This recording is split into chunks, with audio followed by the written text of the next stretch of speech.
എല്ലാവർക്കും നമസ്കാരം. ഇന്ന് നമ്മൾ സംസാരിക്കുന്നത് ഒരു ചെറിയ ബിസിനസ്സൊക്കെ തുടങ്ങുന്ന ആളുകൾ എങ്ങനെയാണ് ഘട്ടം ഘട്ടമായിട്ട് ഈ ബിസിനസ്സിനെ വളർത്തേണ്ടത്. പ്രധാനമായിട്ടും ഒരു 5 ഘട്ടങ്ങളെ പറ്റിയാണ് നമ്മൾ സംസാരിക്കാൻ പോകുന്നത്. കാരണം പലരും ചോദിക്കുന്നൊരു കാര്യം, ഈ ബിസിനസ്സൊക്കെ നടത്തി ഓരോ സ്റ്റേജിലും വരുത്തേണ്ട ഒരു മാനേജ്മെൻറ്റ് രീതി എന്താ, എങ്ങനെയാണ് ഞാൻ മാറേണ്ടത്, നടത്തുന്നവർ എന്ത് ശൈലി ഫോളോ ചെയ്യണം എന്നൊക്കെയാണ്. ഇവിടെ എനിക്ക് പറയാനുള്ളൊരു കാര്യം, ഒരു ഒറ്റ മോഡൽ എല്ലാവർക്കും ഇതിൽ ഫിറ്റാവില്ല.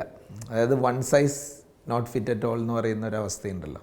അതായത് ഒരേപോലെ തന്നെ ഉള്ളൊരു മെത്തേഡ് അവലംബിച്ചിട്ടും കാര്യമില്ല. ഇതിൽ ഓരോ കാലഘട്ടങ്ങളിലും മാനേജ്മെൻറ്റ് രീതി മാറ്റേണ്ടതുണ്ട്. ഓരോ ബിസിനസ്സിൻ്റെ നിലവിലെ അവസ്ഥ വെച്ച് അത് മാനേജ് ചെയ്യേണ്ട രീതി മാറ്റേണ്ടതുണ്ട്. അപ്പോൾ ഈ മാനേജ്മെൻറ്റ് സ്റ്റൈലുകൾ ഇതുമായിട്ട് കണക്ട് ചെയ്ത് നമ്മളൊന്ന് സംസാരിക്കേണ്ടതുണ്ട് ഈ ചേഞ്ചസിൽ. അപ്പോൾ ഏറ്റവും ആദ്യത്തെ ഒരു സ്റ്റേജ് എന്ന് പറയുന്നത് 5 സ്റ്റേജുകളുടെ അകത്ത് എക്സിസ്റ്റൻസ് എന്ന് പറയുന്ന സ്റ്റേജാണ്. നിലനിൽപ്പിന് വേണ്ടി, അതായത് ഒരു ബിസിനസ് തുടങ്ങി ആദ്യം ചിന്തിക്കുന്നത് എന്തായിരിക്കും? എക്സിസ്റ്റൻസിനെ പറ്റിയായിരിക്കും. ഇവിടെ പുതിയ കസ്റ്റമറേക്ക് എങ്ങനെ കിട്ടും, അല്ലെങ്കിൽ അവർക്ക് എങ്ങനെ കറക്റ്റായിട്ട് പ്രൊഡക്റ്റും സർവീസസൊക്കെ ടൈമിൽ കൊടുക്കാം, നമുക്ക് നല്ല കസ്റ്റമറെ കിട്ടുമോ, അല്ലെങ്കിൽ നമുക്ക് ശരിക്കും നമ്മുടെ ബിസിനസ് വയബിൾ ആവുമോ, ഇങ്ങനെയുള്ള ചിന്തയൊക്കെ ആയിരിക്കും തുടക്ക കാലഘട്ടത്തിൽ. അപ്പോൾ നമ്മൾ മാനേജ് ചെയ്യണത് തന്നെ അതിനനുസരിച്ചായിരിക്കും. അതായത് ആ നിലനിൽപ്പിനെ പറ്റിയുള്ള കാര്യങ്ങൾ ഉറപ്പ് വരുത്തിക്കൊണ്ടുള്ളൊരു മാനേജ്മെൻറ്റ് രീതിയാണ് ഈ സമയത്ത് നമുക്ക് ഫോളോ ചെയ്യാൻ പറ്റുന്നത്.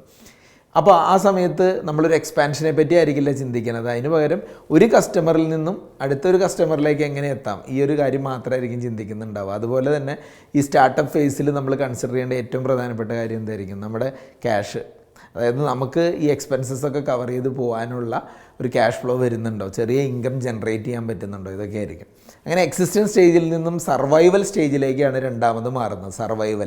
സർവൈവൽ എന്ന് പറയുന്ന സ്റ്റേജിൽ ഇവിടെ ശരിക്കും പറഞ്ഞാൽ റവന്യൂവും എക്സ്പെൻസും ഒക്കെ തമ്മിലുള്ള റിലേഷൻഷിപ്പ് ഒന്നും കൂടെ ശക്തമാവുകയാണ്.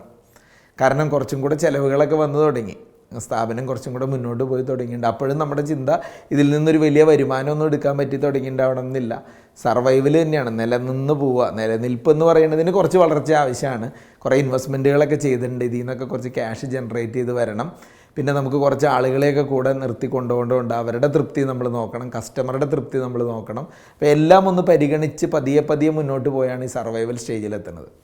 അതിൽ നിന്ന് ഒന്നും കൂടെ ചുവട് വയ്ക്കുന്നതാണ് സക്സസ് സ്റ്റേജ് എന്ന് പറയുന്ന അവസ്ഥ. നമ്മൾ കുറച്ചും കൂടെയൊക്കെ വിജയം ആസ്വദിച്ച് തുടങ്ങി, ചില കാര്യങ്ങളിലൊക്കെ കമ്പനി നേട്ടങ്ങൾ കൈവരിച്ചു, അത്യാവശ്യം ടേൺ ഓവർ, വോളിയം, പ്രോഫിറ്റബിലിറ്റിയൊക്കെ ചെയ്യുന്നു, സ്റ്റാഫൊക്കെ നന്നായി പെർഫോം ചെയ്യുന്നു, കസ്റ്റമറൊക്കെ ഹാപ്പി ആയി തുടങ്ങുന്നു, റെഫറൻസുകൾ ജനറേറ്റ് ചെയ്യുന്നു, പുതിയ കസ്റ്റമർ എത്തുന്നു. അപ്പോൾ ഈ സമയത്ത് നമ്മൾ ഈ വളർച്ച കണ്ടുകൊണ്ട് അതിൽ മാത്രം ഒഴുകി നിൽക്കരുത്. ഒരു സക്സസ് ഡിസെൻഗേജ്മെൻറ്റും ഉണ്ടാവണം, സക്സസ് ഗ്രോത്തും ഉണ്ടാവണം. അതായത് സക്സസ്സിൽ നിന്നുകൊണ്ട് അടുത്ത ചുവട് കണ്ടുകൊണ്ട് മുന്നോട്ട് പോകാനും കൂടെ സാധിക്കണം. അവിടെയാണ് നാലാമത്തെ സ്റ്റേജായി ടേക്ക് ഓഫ് എന്ന് പറയുന്ന സ്റ്റേജ് തുടങ്ങുന്നത്. അതായത് ശരിക്കും ഒരു ശക്തമായ വളർച്ച കൈവരിക്കുന്ന ഒരു റാപ്പിഡ് ഗ്രോത്ത് കൊണ്ടുവരിക, ബിസിനസ്സിൽ വലിയൊരു ഗ്രോത്തിലേക്ക് പോകാൻ സാധിക്കുക എന്നൊക്കെ തുടങ്ങുന്ന കാര്യങ്ങളാണ്. ഇവിടെ ചില ചോദ്യങ്ങൾ നമ്മുടെ മുമ്പിൽ വരുന്നത്, നമ്മളപ്പോൾ പുതിയ ഓപ്പർച്യൂണിറ്റികൾ തേടി പോകണമെങ്കിൽ ഡെലിഗേഷൻ കമ്പനിയിൽ നടക്കണം. അതായത് നമുക്ക് ചില ആളുകളെ, സ്പെഷ്യലിസ്റ്റുകളെയൊക്കെ ഓരോ തസ്തികയിൽ കൊണ്ടുവന്ന് അവർക്ക് അവരുടെ ഉത്തരവാദിത്തങ്ങൾ കൈമാറി പകുത്ത് നൽകി, അതുപോലെ ക്യാഷിൻ്റെ വിനിയോഗം, ഇത്രയും നാളെല്ലാം നമ്മൾ തന്നെ ഹാൻഡിൽ ചെയ്താൽ പോയിക്കൊണ്ടിരുന്നത്. ഇനി നമുക്ക് പലതരത്തിൽ ഉള്ള ഫിനാൻസിങ് ഓപ്ഷൻസുകളെ പറ്റി നമ്മൾ ചിലപ്പോൾ ചിന്തിക്കേണ്ടി വരും. കമ്പനിയിലേക്ക് കൂടുതൽ ഫണ്ട് എങ്ങനെ കൊണ്ടുവരാം, അടുത്ത ഗ്രോത്തിന് വേണ്ടി സാമ്പത്തികം എങ്ങനെ കണ്ടെത്താം, ചിലപ്പോൾ ബിസിനസ്സിൻ്റെ മോഡലോ കമ്പനിയുടെ സ്ട്രക്ചറോ ഒക്കെ മാറ്റി നോക്കി ഇതിൻ്റെ കാലഘട്ടത്തിലായിരിക്കും. സ്റ്റേജ് 5 റിസോഴ്സ് മെച്യൂരിറ്റി സ്റ്റേജാണ്.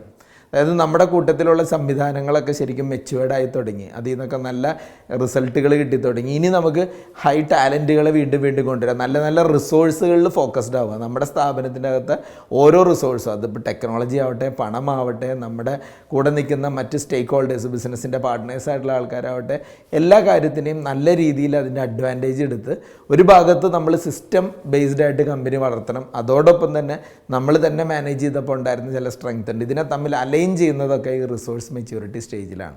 അപ്പോൾ ശരിക്കും നോക്കിയാൽ ഈ 5 ഘട്ടങ്ങളും വളരെ മനോഹരമായിട്ട് നമ്മുടെയൊക്കെ ബിസിനസ്സിൽ പ്ലാൻ ചെയ്യുകയാണെങ്കിൽ ഘട്ടമായിട്ട് തന്നെ വളരാൻ സാധിക്കും. ഈ ഓരോ കാലഘട്ടത്തിലും നമ്മൾ മാനേജ് ചെയ്യുന്ന ശൈലിയും മാറ്റങ്ങൾ വരുത്തി കൊണ്ടുവരിക. അങ്ങനെ മാറ്റം വരുത്തി ചില കാര്യങ്ങളൊക്കെ വിട്ടുവീഴ്ചകൾ ചെയ്താൽ മാത്രമേ ടീമിനും അതിനനുസരിച്ച് ഗ്രോ ചെയ്ത് വരാൻ പറ്റുള്ളൂ. അപ്പോൾ ഇതൊന്ന് ശ്രദ്ധിക്കുക. Thank you.